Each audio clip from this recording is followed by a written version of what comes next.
started. Okay. Well, hello. Welcome to the 2022 MIPS Final Ruling webinar. I'm Jessica Raymond. I am the Director of Marketing here at ReportingMD, and I'll be your moderator on today's webinar. The agenda is as follows. For the next slide. Yep. Yeah, go introduce our speakers. We'll go ahead and get into the webinar. And then we'll finish up with a little Q&A at the end. And again, just as a reminder, when it comes to the Q&A at the end, go ahead, go to the next slide. Yeah, anyone that cares to ask any questions, please submit via the chat box as everyone will be muted. Then our speakers for today, first off, we have ReportingMD's Molly Minahan, who acts as our Vice President of Operations and Innovation. Molly heads the management of our Client Services Department and team, which supports and guides practices and clinicians on value-based care, reporting, and outcomes management. Molly has extensive experience working with programs, including the Merit-Based Incentive Payment System, MIPS, accountable care organizations, comprehensive primary care, and other value-based care programs. We also have our guest, Jen Kruger, who is the Physicians Practice Quality Programs Manager at Gerald Champion Regional Medical Center. Jen joined Gerald Champion's Centers on the EHR Support Department in 2018 with a focus on quality programs and integrated product support. Today, she's the Quality Department Manager for the outpatient setting, providing support to 27 clinics and over 75 providers. Go ahead. All right, and then just a little bit about Gerald Champion Regional Medical Center. It's a general medical and surgical nonprofit hospital serving the Alamogordo, New Mexico area. The hospital is a level 3 trauma center with 98 acute care beds, 34 physicians, and 33 mid-level providers on a 65-acre campus that has facilities for MRI, CAT scan, dialysis, and sleep disorder studies, along with a medical lab and a cath lab on site as well. Additionally, Gerald Champion includes the state's first Urgent Care Association accredited urgent care, 26 outpatient clinics with primary care and a variety of specialists, including weight management, cardiology, endocrinology, and neurology. All right, and then I'll pass this over to Molly. Thanks, Jessica. Hopefully everybody can hear me okay. I'm going to do my best to keep this the information lively and exciting for everybody. So we'll jump into the CMS Final Rule webinar for 2022. So here's our timeline of important events to pay attention to that are in the coming months. Right now through around July, you can see your preliminary MIPS scoring from 2021 in the Quality Payment Program portal. The QPP portal is what CMS refers to that. And we will be putting some of these important links into the chat window towards the end of the webinar. So the preliminary scoring is available right now through around July, and around July, August, CMS will release the final feedback. And you should, at that point, log into the CMS QPP portal, make sure everything looks okay from 2021 as you expect it to. If it's not, if something needs to be fixed, the targeted review window is typically open from when about 1 to 2 months after the final feedback is released.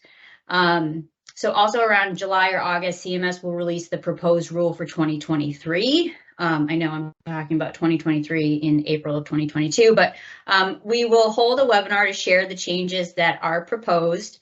And then the final rule will typically get released around November, early December, and we'll hold another webinar to review those changes. I do encourage you to join the proposed rule webinar because, if there are things that you feel strongly about, those are the items that you want to go in and make comment to. CMS wants to hear your comments. They use the proposed rule, they take feedback and comments, and then they make changes, and then they release the final rule. So your comments really do have impact.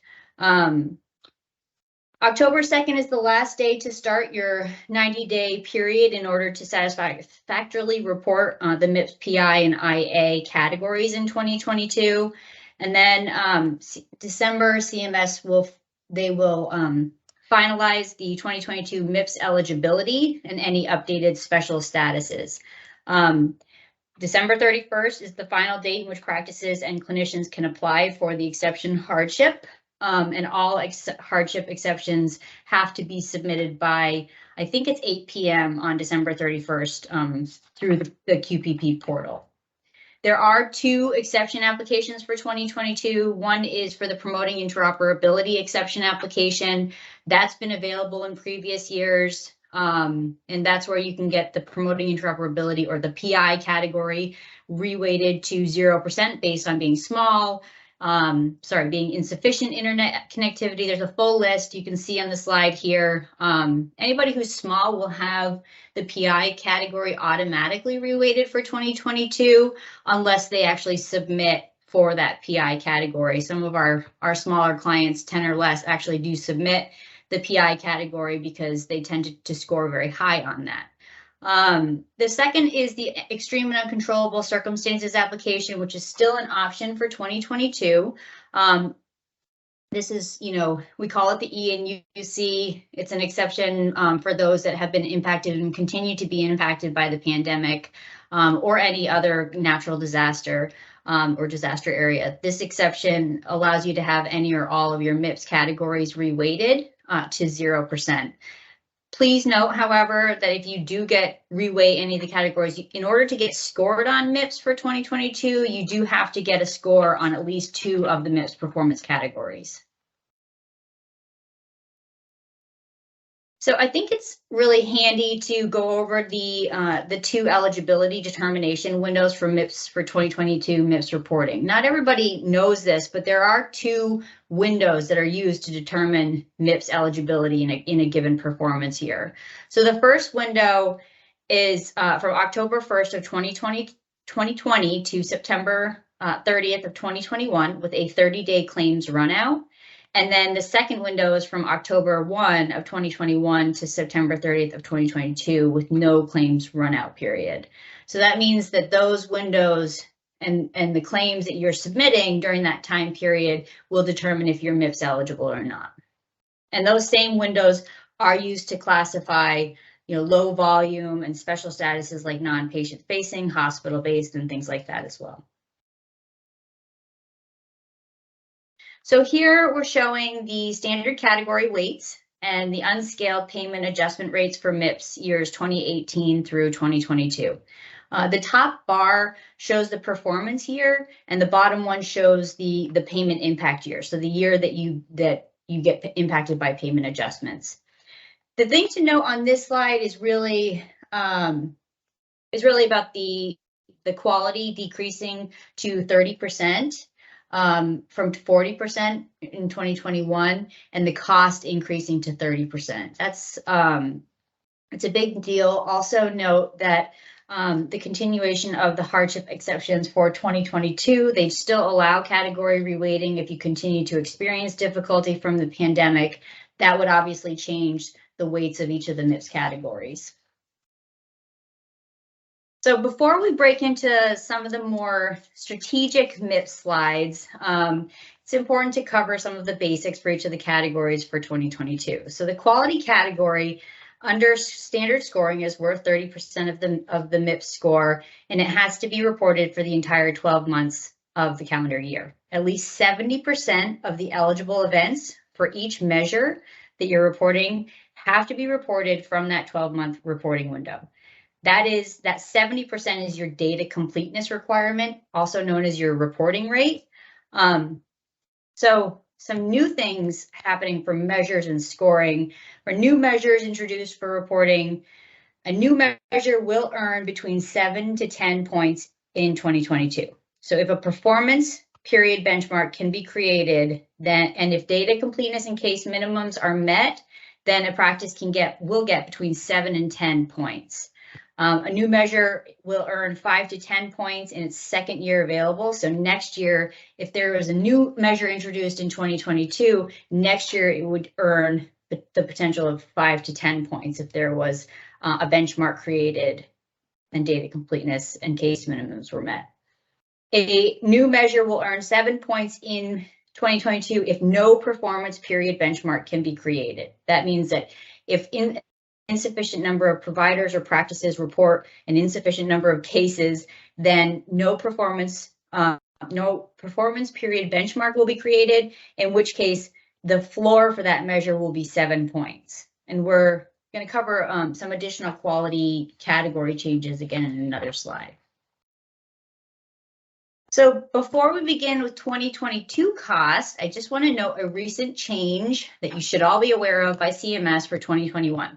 CMS decided to reweight the cost category for everyone in 2021, as they did in 2020. That is because obviously the pandemic is still impacting many. You may see some scoring changes as a result of this for 2021. So I do encourage you to log into the QPP portal, see and just check your preliminary scoring right now. CMS obviously is going to be making some changes as we go, into July when they do the final feedback. And at that point, if there's still something wrong with your scoring or something's up, then you can submit a targeted review and have them take a second look at it. All right, so back to 2022. Cost is worth 30% of the MIPS score, and it continues to be a 12-month reporting window. It requires no submission on behalf of clinicians and practices, since it's calculated by CMS through administrative claims. There are two kind of types of measures under the cost category. Many of you probably already know, but there are the total per capita cost and the Medicare spending per beneficiary clinician level measures. Those are two measures that have been a part of the cost category in prior years. The other types of measures are episode-based measures. It seems like CMS is adding like 5 to 10 new episode-based measures every year. I think there are something like 31 now or something like that. If practices don't have enough cases to reach the case minimums for any or all of the measures, then they won't be scored on cost, and the points will be redistributed to other categories. We, ReportingMD, plan to hold another webinar in the next couple of months on different ways to improve the elusive cost score under MIPS. So stay tuned for that. I know it's kind of the unknown category. Nobody really knows how to make change to it. So I encourage you to stay tuned and tune in when we do that one.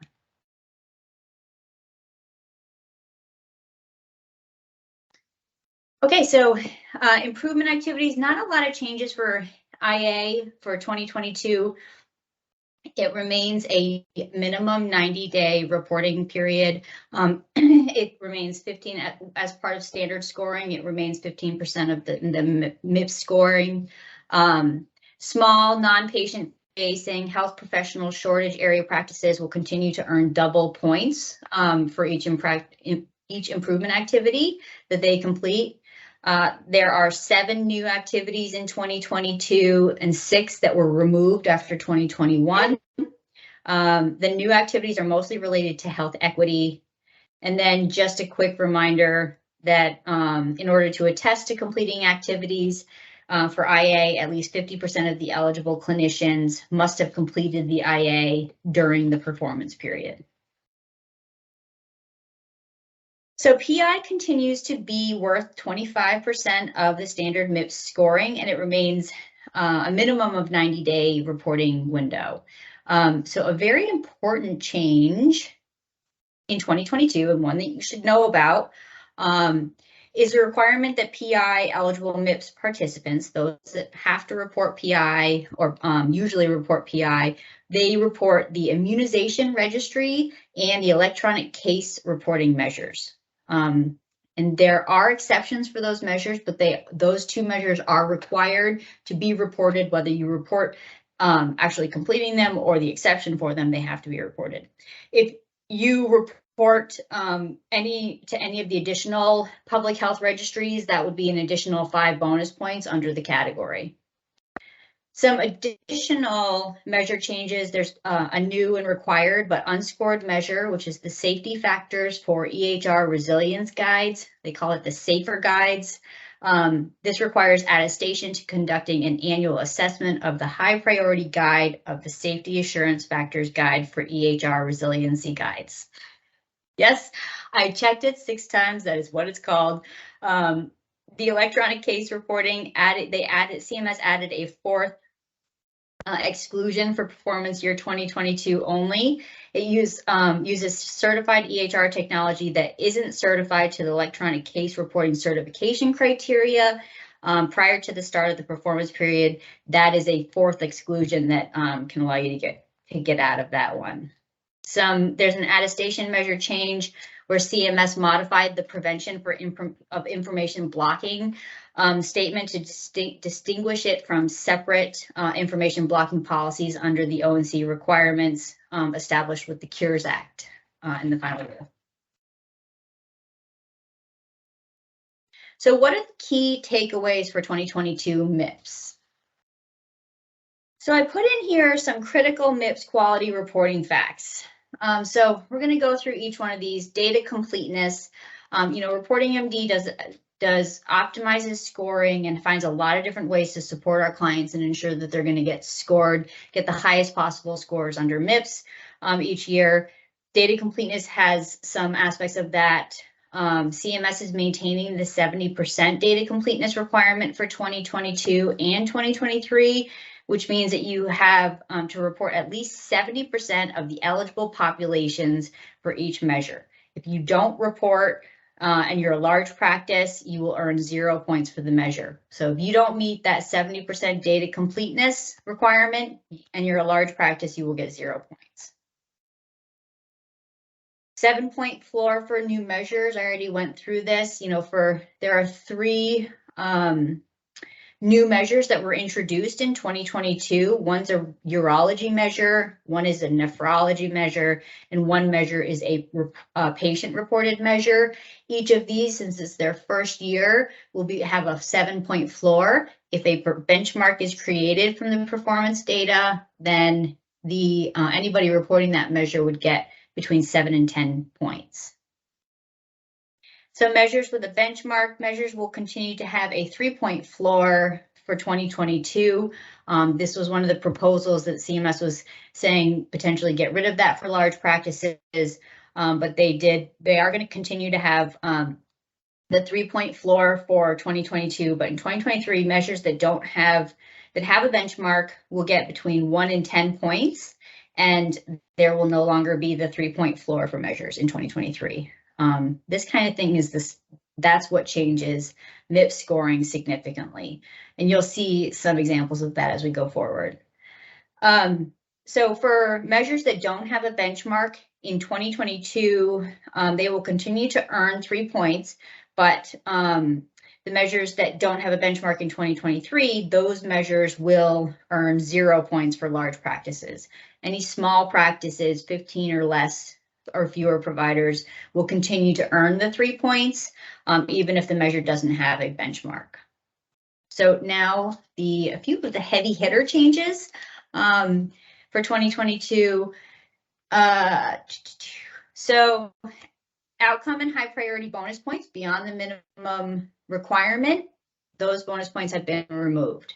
Historically, under MIPS, practices that have reported outcome and high priority measures beyond the minimum requirement have received up to 10% of the quality category denominator in bonus points.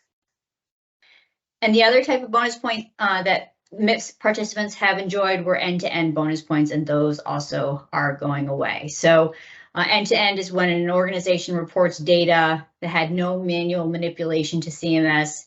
And those bonus points were up to 10% of the quality category denominator. So if the quality category was out of 60 points, for example, the organization could get up to an additional 6 points for bonus points for reporting either end-to-end or high priority, and those have all gone away. Both sets of these bonus points have played a major role in closing any scoring gap that may be present for organizations that don't have perfect performance on the measures. So with those bonus points gone, the MIPS scores in general are expected to drop significantly, and you'll see an example of that.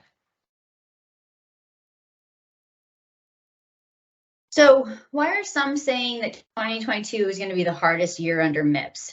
CMS used the mean final score from 2017 performance year for the 2022 performance threshold, which means that essentially the performance threshold score needed to avoid any penalty from 2022 is 75 points, which is no small feat.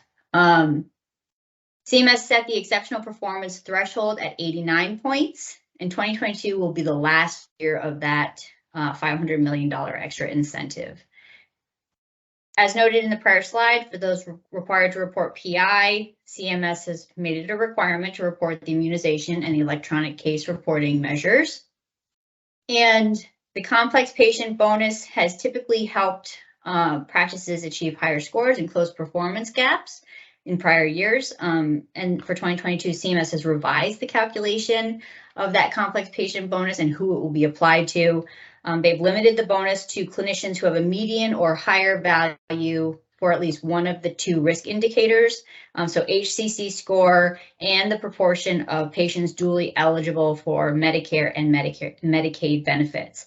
So you can kind of tell with some of these, as I go through these calculations, that CMS is going to be, we're not going to know what the complex patient bonus is until the time of submission, or if it will even be applied to practices that have enjoyed it in the past. So CMS has also updated the formula to standardize the distribution of two risk indicators so that the policy can target clinicians who have a higher share of socially and or medically complex patients. So make sure to get those social determinants of health codes filled, and increasing the bonus to a maximum of 10 points, which is also the case for 2020 and 2021. The bonus would be available to clinicians, groups, subgroups, virtual groups, or APM entities that meet the criteria that I just listed off and submit data for at least one performance category for 2022. So again, remember that the bonus points for outcome and high priority beyond minimum requirement are gone in 2022, and the bonus points for reporting end-to-end are gone for 2022. Those bonus points being removed will significantly impact MIPS scores. And then to emphasize the impact of these changes, I took an actual client use case to demonstrate how a client with a perfect MIPS score in 2021 is expected to score in 2022 if everything were to stay the same, meaning that their performance on all their measures, et cetera, stayed the same. So let's take a look at that. So going through each category for this actual high performance primary care practice that scored a perfect score of 100 in 2021.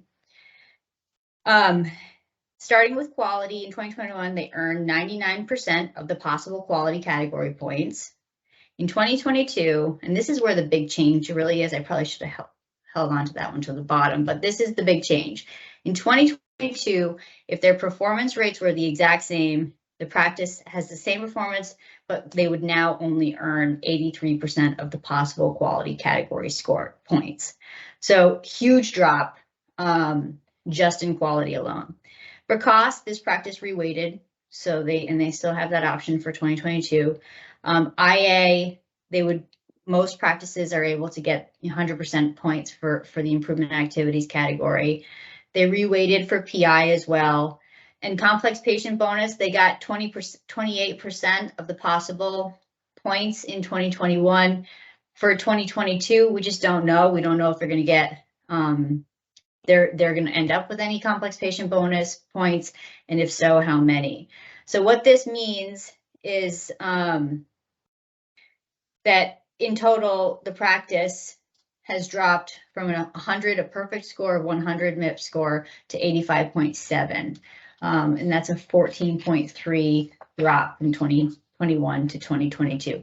The reason for this has to do with the quality bonus points, high priority, end-to-end, all of that kind of thing going away. And it means that performance is really the key. Focusing on your performance for your different measures, not only quality measures, but PI measures as well is critical. So let's just keep note of those big changes as we go through some of the payment adjustments on these next couple of slides. So the basics, there's a penalty, and there are two types of MIPS incentives, both of which are applied to the claims 2 years after the performance year. So for 2022, the adjustments would be applied on claims paid throughout 2024. The penalty is here.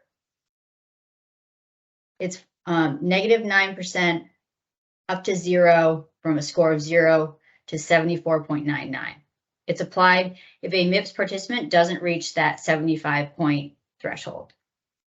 The budget neutral incentive is where incentives are paid based on the amount of penalties from practices that didn't meet that penalty avoidance threshold. And then there's the exceptional performance at a score of 89 and up, which is outside of budget neutrality, means that when you reach basically a certain scoring threshold, your ability to earn significantly larger value-based care revenue hits a huge increase.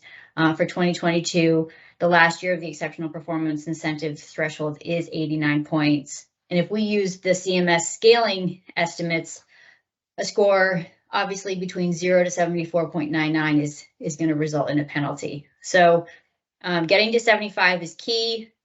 Getting to 89 and anything above 89 is going to be where the most amount of the incentives is going to come from. So that's if we take what CMS is scaling. So now we know that the MIPS program has failed to meet the incentives that were originally laid out. There's no doubt about that. Furthermore, it's failed to reach even the scaled versions of what CMS has anticipated.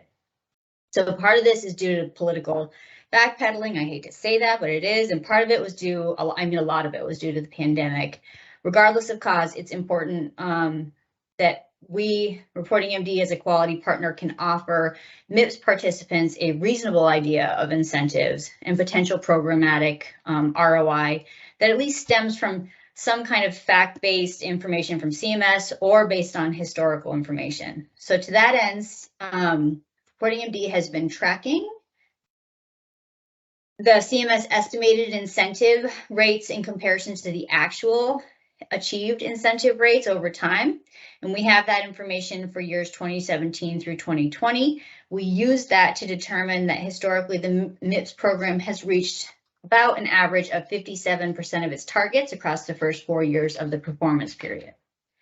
So here we use that 57% historical marker to create basically a more realistic idea of the estimated incentives for 2022. So taking into consideration the different policies that will increase the difficulty of MIPS in 2022, like I said before, all those bonus points going away, as well as the fact that CMS approved having the extreme and uncontrollable circumstances hardship as an option, we can get a sense of what the actual incentive slope might look like based on historical information. MIPS participants that reach a score of 89 or higher could see incentives up to around 8% for 2022. The penalty this penalty rate does not change based on budget neutrality or anything. That's if you don't get 75 points, you will be getting a penalty at this rate. So taking into consideration the big changes in 2022 and the possible incentives, if the MIPS scores are high enough, where should you focus your efforts? So if we revisit our primary care practice use case, we can see the focus should really be on performance on measures. In the use case, the practice maintained the same performance rates on all measures and still only earned 83% of what they had earned in 2022. That means the focus really needs to be on quality performance, ensuring that workflows are in place to promote better performance. Better performance will raise up those quality scores and therefore increase the total MIPS scores. That was ultimately, as we all know, the original intent of the program. Give the bonus points to start, but push to get the focus on performance and better quality of care.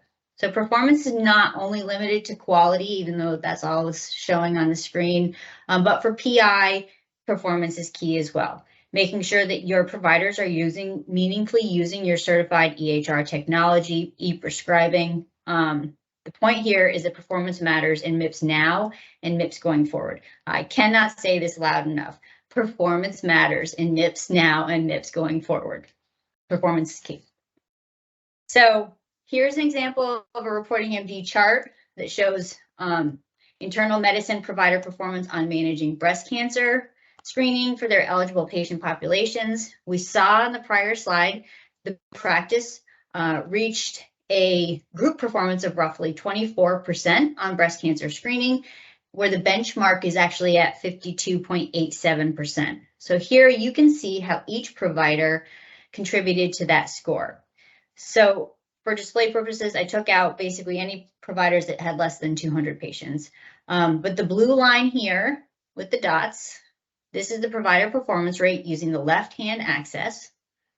The red line is the target of 52.87% for 2022.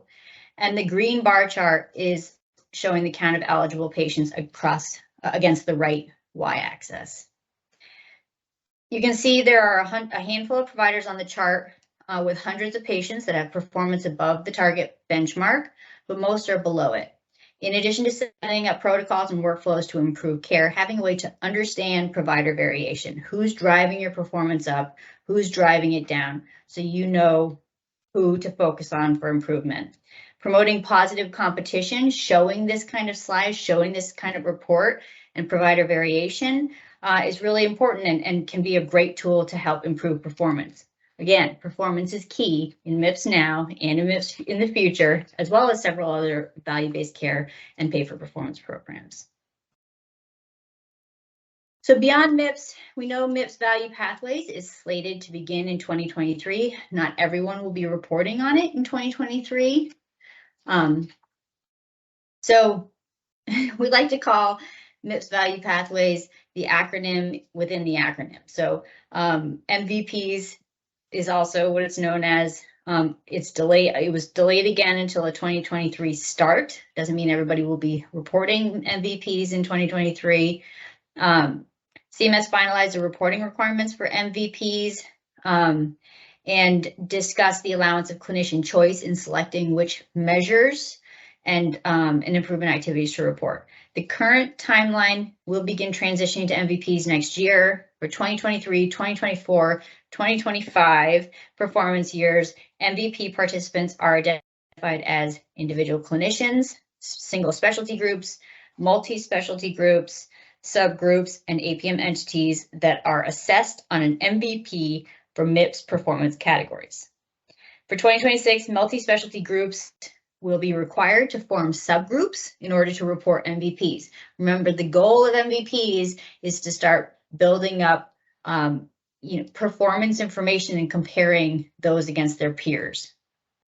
And also to make it an easier program to follow.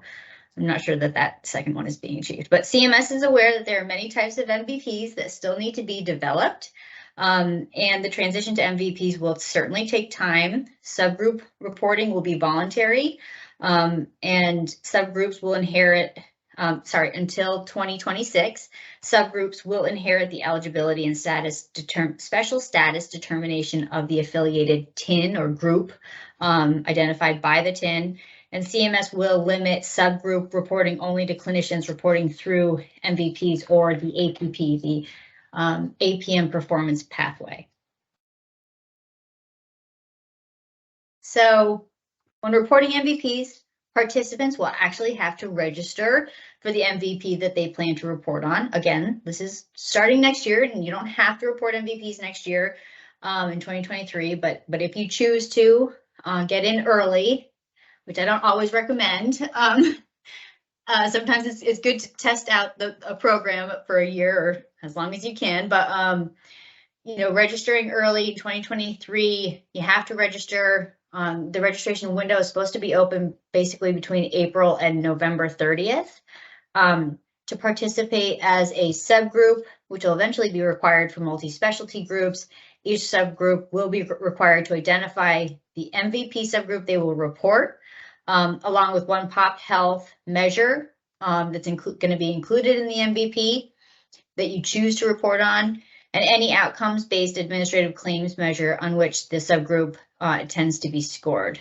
Each subgroup will also be required to identify the clinicians in the subgroup by the TIN NPI combination and provide a plain language name for the subgroup for purposes of public reporting. And CMS will assign a unique subgroup identifier that will separate them from the individual NPI identifier, the group TIN identifier, and the MVP identifier, which they will report.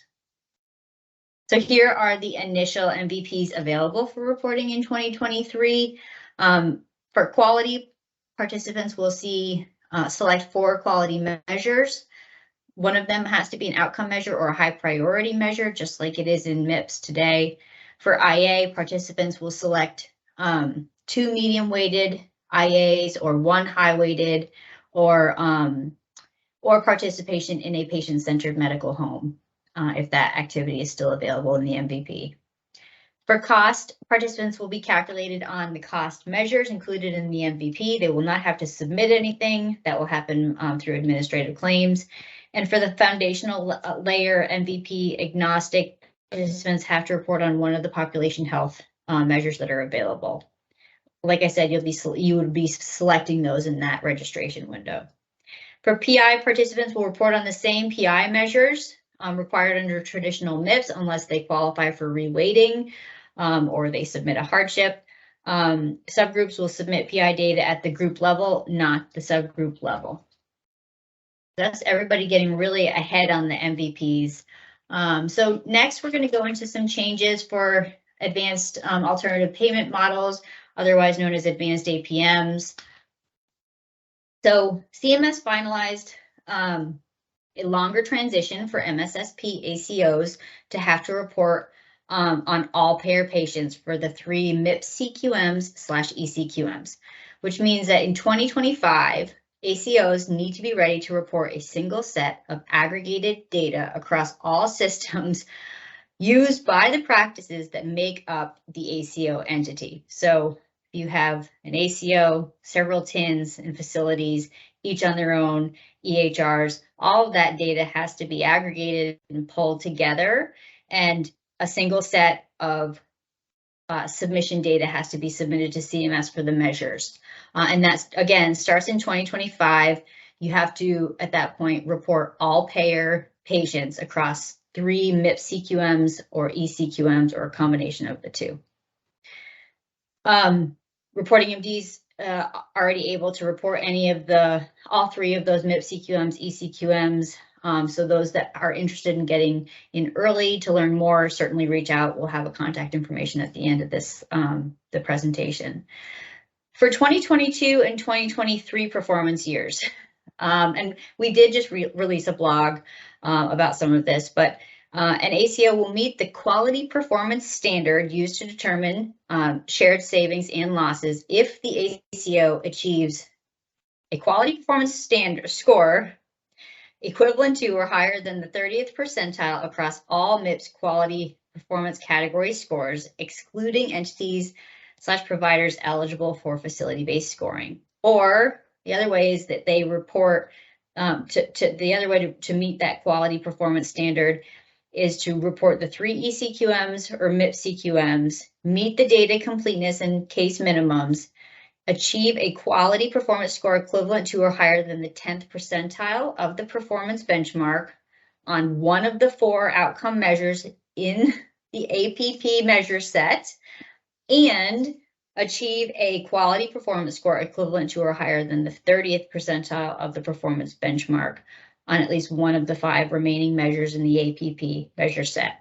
It's a mouthful, but ultimately what CMS has done is said, if you try to transition to all payer reporting in 2022 or 2023, and you meet certain thresholds that you're going to be aware of throughout the year, certain benchmarks on the quality measures, then you will know prior to the end of the performance period if you actually met the quality performance standard. That quality performance standard is key to knowing if you are going to, how much shared savings you're going to get, if you will experience shared losses.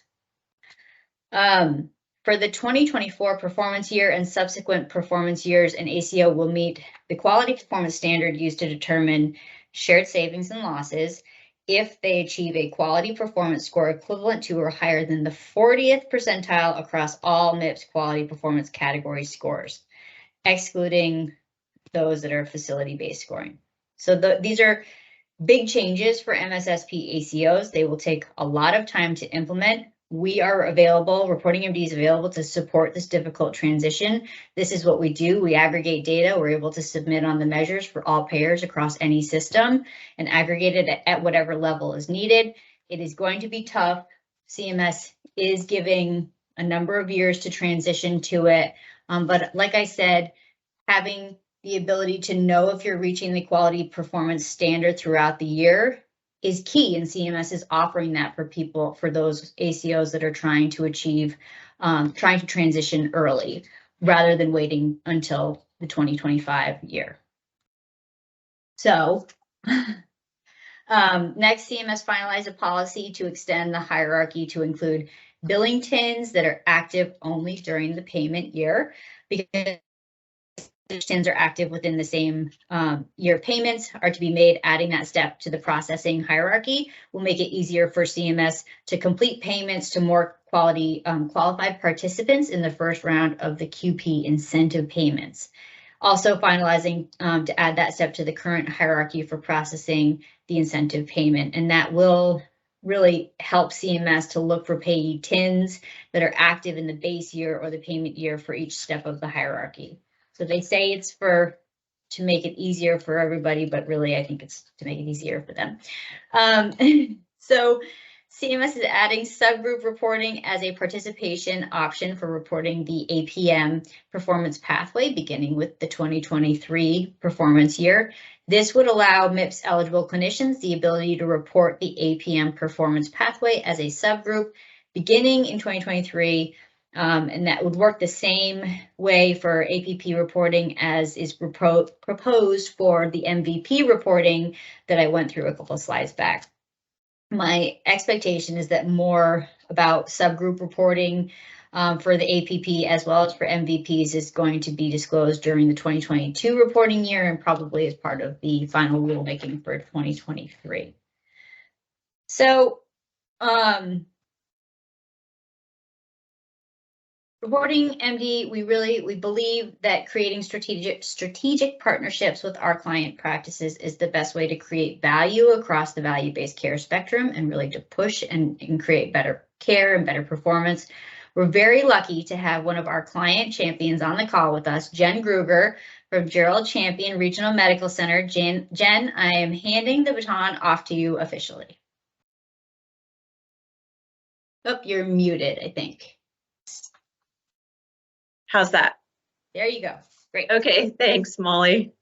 I always feel like getting information from Molly is a little bit like getting a drink of water from a fire hose, but it is better than drowning in the flood of information that the Centers for Medicare and Medicaid Services offers. But all joking aside, I always feel smarter when I finish a conversation with Molly and anybody on the ReportingMD team, and for that I am grateful. Just for a refresher and for those that joined after introductions, I'm in the southern part of New Mexico in Alamogordo, and I'm the quality department manager for the outpatient setting, providing support to 27 clinics and 75 plus or minus providers. We are a full service acute care hospital with an ER. We have one of the state's first accredited urgent care clinics, a wide range of specialists, and a number of primary care practices. So again, just a combination of services that we're providing. I have a department of my own that has a clinical nurse informaticist and 3 community health workers.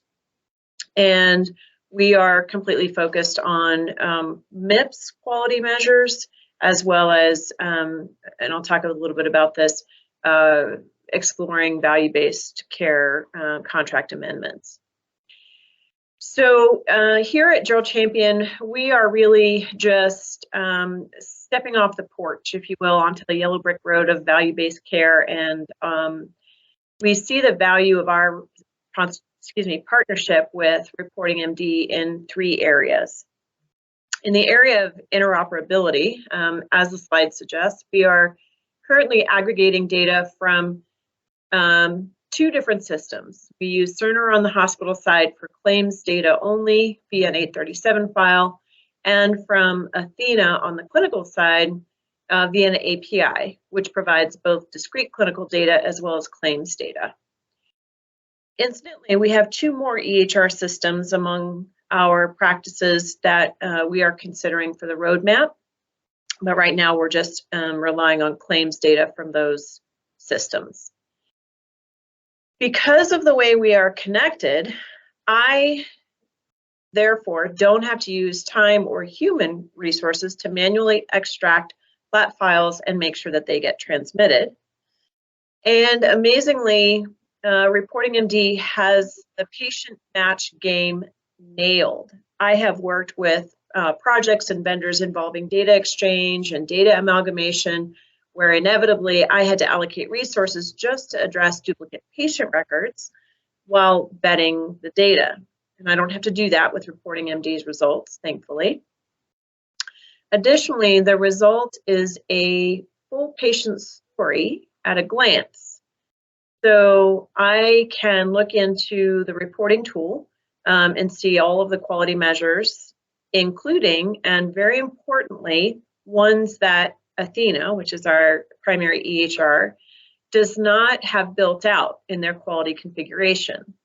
So it gives us more flexibility as far as the measures that we can choose to monitor, and it gives us that snapshot of the patient.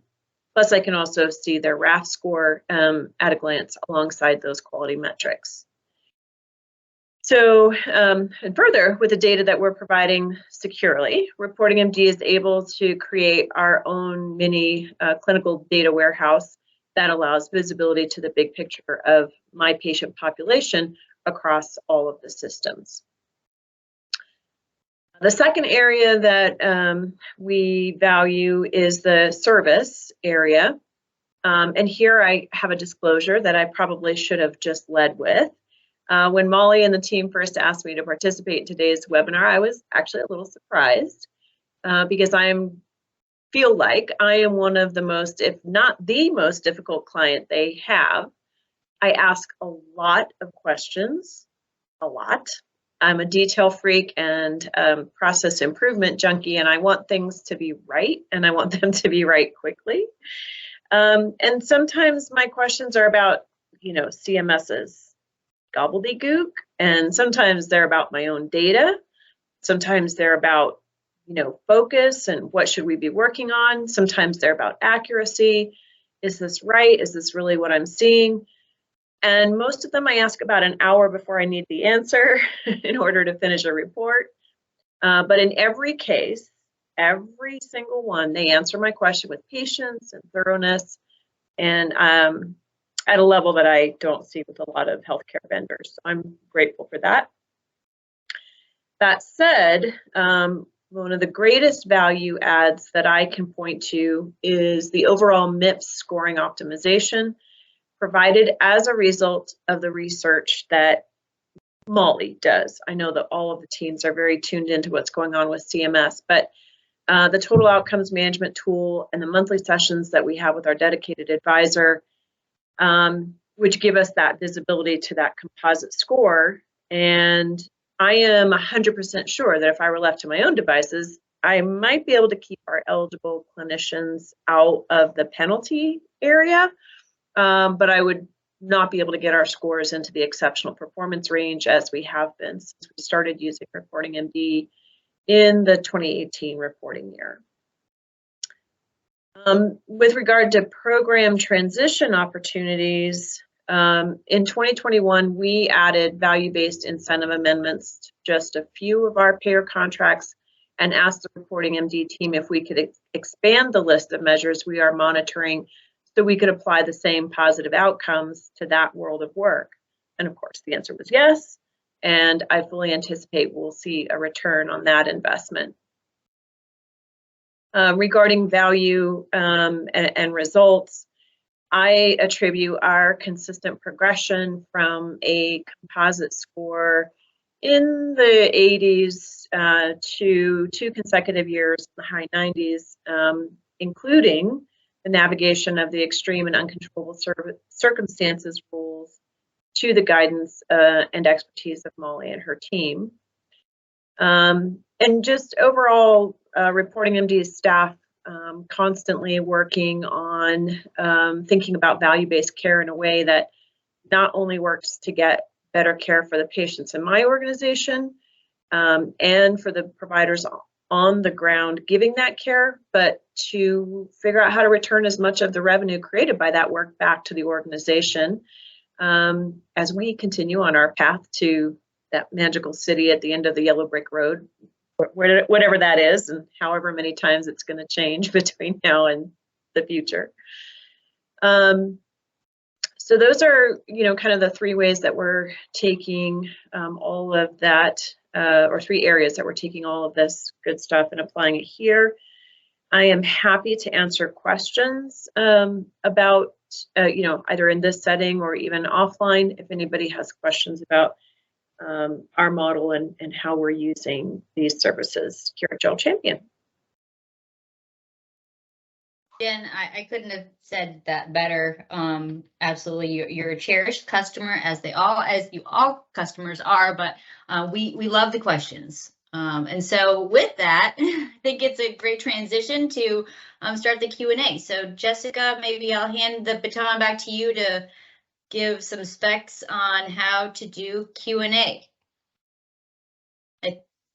Yeah, absolutely. Yeah, so just again, go into the chat, submit your questions there. And I know we had one submitted earlier so far. Molly, will you please touch on the 2 eligibility windows again and what those entail? Yeah, let's see if I can actually pull those up. See what slide. That is. All right. So eligibility is tricky. There's no doubt about it. Eligibility is, this is essentially how CMS is determining if a clinician is meeting eligibility thresholds, and they changed that a couple of times. It started out with, you had to reach $30,000 in billing to Medicare, and I think it was 100 patients. They basically tripled and doubled that. Essentially, providers are individual providers, and their individual eligibility is about whether or not they reach 90,000 Medicare professional services billed and 200 patients or some combination of that, as well as 200 services billed. And so if you meet those thresholds in either of the 2 or in both of the 2 eligibility windows, then you would be considered MIPS eligible for the 2022 performance year. It's different than where the payment adjustments get impacted, but this is what these 2 windows are what define who will be MIPS eligible at the individual level, and also if the organization or a TIN as a whole is MIPS eligible at the group level. Additionally, these windows determine, I've seen somebody change from being rural, considered rural in one period to the next. It is a different special status, but generally speaking, sometimes your eligibility or your special status can literally change from one window to the next. So I hope that answers the question. CMS does have a great resource about MIPS eligibility on the CMS resource library, and I believe that we are going to be getting that link into the chat window if it's not already there.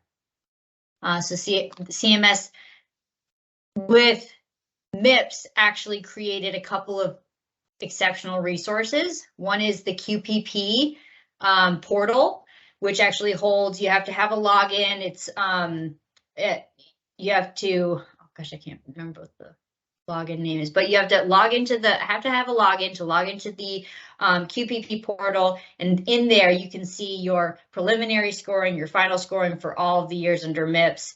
You can, if you got scored under cost in a given year, you can download cost reports. You can see test case studies for cost for future years for cost measures that CMS is testing out. That portal is exceptional. If you haven't set up credentials for that or haven't set yourself up in the QPP portal, I suggest you do so. But additionally, CMS did a really good job on their actual homepage, their quality payment website. So I encourage you to go there, go to the homepage, but also the resource libraries where you can download a number of different resources by performance year or by program. Benchmarks are available on the QPP website. And so we've provided some of those resources here in the chat. And then Molly, kind of a follow-up to that, here's another one. Do we choose one of the two eligibility windows or are we required to report on both? So CMS will, you won't be making any decisions as regards to eligibility. CMS will be taking your claims that are submitted and using that data and that information to determine if you are MIPS eligible, and then you would be able to see your eligibility by logging into the QPP portal. And actually, we're going to shift over. This is a question for Jen. You mentioned more measures in 2022. Has Gerald Champion finalized your 2022 measures? If yes, did you change from 2021? Yes, so we had 15 measures prior, we have 18 now, and what we did was took some of our top, we tried to keep the top performing measures. So we're tracking a lot of measures, but of course only reporting on the top 6 that are required when we do our submission. However, we took all of the value-based quality incentive measures that with those amendments that I talked about, and we laid them over the MIPS measures that were pertinent to our variety of clinics, and then just sort of took the ones that had the most consistency across those programs. And the end result was, it actually ends up being about 56 different things we could be tracking. So we're focused on 18 of them, and we finalized those, and we're just about ready to start looking at reports on them. Awesome, thank you. Okay, let's see, going back to Molly. Okay, I come from a small group of providers, 5 to be exact. One of our providers left our group this month. Do I have to report for the provider that left 4 months into the year? How do I go about doing this? Great question. Yeah, so for your submission, if you plan to report at the group level, you have to submit, you have to aggregate and report on the data from the entire year from all of your clinicians. So if you're reporting individually, this is where it can get a little bit tricky, because if you don't report and that provider is eligible and then they move on, wherever they go, they could end up with a penalty if you didn't report for them. So, you know, for a lot of reasons, I will say that group reporting it handles a lot of these things kind of organically, and generally speaking, you know, aggregating the data across all the clinicians, including those that may have left, you know, whatever data that they did have in the first 4 months of the year will contribute to your performance, and when you aggregate at the TIN level and report at the end of the year or during the submission season. I hope that's clear. And then just one last question. I run a subspecialty clinic where I have dentists billing medically. There's maybe 1 or 2 questions that even pertain to us, but we are over the Medicare money level and are supposed to report. I just don't know how to address this. Yeah, that's a tricky one, certainly. I know I've been seeing those dental measures. There aren't a lot of them. You know, I think you can only report on what you can report on. And if you're not billing any data for any other measures than the 2 measures, then you would report on the 2 measures, and that would be your quality. I do encourage you to reach out to an organization like ReportingMD to get some input on ideas for, you know, how to maximize your score and make sure that you're going to avoid penalty if you have to report. It sounds like you do because you reach those thresholds, but it is tricky. If you end up reporting 2 measures and you end up getting a penalty and CMS scores you out of 6 measures, I do encourage you to submit a targeted review during that window and tell CMS that you were only able to report on 2 measures. You only had events eligible for 2 measures. Okay. All right, well, I think that is, let's see, that is about it for questions. So I think that, I think that wraps it up. Any additional questions, please don't hesitate to reach out. Again, as addressed earlier, I'll make sure to get the slide deck to everyone that was here, and the webinar in its entirety will be on our website in a few days. So thank you, everyone. Appreciate it.